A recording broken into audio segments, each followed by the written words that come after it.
Well, hello there, fine people. Butterknife here again. It's Friday. Hope y'all had a great week. Got Mother's Day coming up on Sunday, so I thought we'd make a couple cocktails that you can have with brunch. But before we get started, of course, hit those like and subscribe buttons. Doesn't cost you anything. Leave me a comment after the video if you decide to make one of these cocktails for yourself. Let me know how you liked it. Let's get started. So the first one we're going to make is called a French 75. It is supposedly an old pre-Prohibition or Prohibition era cocktail named after the guns on a French aircraft during World War I believe, something in that range. Look up the history for yourself if you want to. Anyway, we're going to take our shaker. First thing we're going to do is we are going to add about a ½ ounce of simple syrup.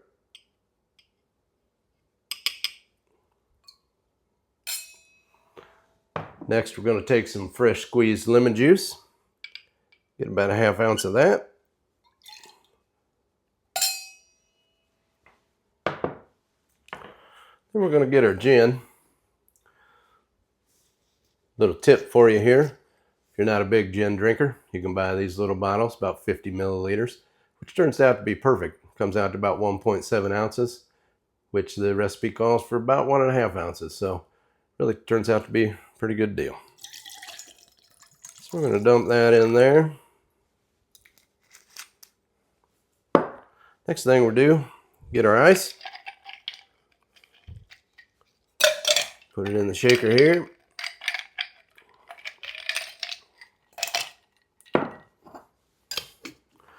Lid on the shaker. We'll give it a nice shake. Always remember to smile.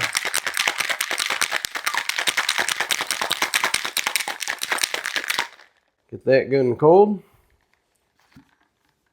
I'm going to take a glass here. Dump that in there. Looking good so far. Then we're going to take our champagne. And another little tip for you. Little safety tip.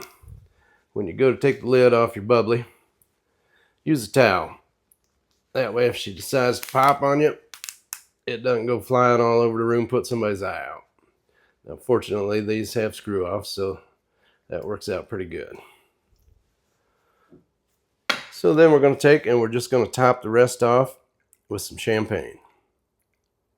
Just about like that. Going to take our little piece of lemon peel here, give it a twist, release all the oils in there.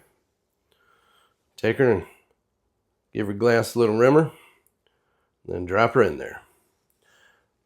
And that's your French 75. See how she tastes. Oh my, that's good. Refreshing, especially during the warmer months. But another little tip for you, be careful with those because they'll get you there quick. You don't want to forget what you're doing. Next thing you know, you're going to burn the quiche in the oven or whatever it is you're fixing for mama. All right, let's move on to the second cocktail that we can have for brunch. This is one I came up with several years ago. It's really just a little twist on your classic mimosa. So for this one, we're going to need a little orange bitters. First thing we're going to do, a couple dashes of orange bitters in there.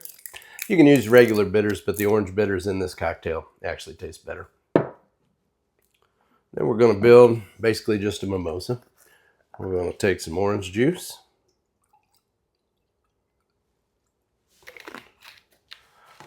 Then for this one, I like to use Prosecco.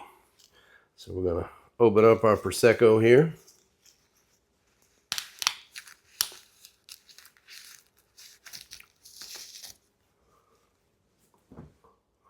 And basically about equal parts, just like a mimosa.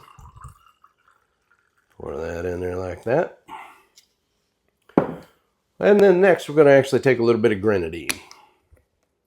We're going to take the grenadine and we're just going to put a little bit around the edges here. A little squirt. Nice thing is, gives it a little bit of sweetness. Also, very nice appearance. Gives it almost that sunrise appearance. Let's give that a shot and see how she tastes. Oh my, that's really good. That is really good. So anyway, there's a couple brunch cocktail ideas for you for Mother's Day coming up. Let me know if you like them. Leave me a comment and hit those like and subscribe buttons. And we will see you next time.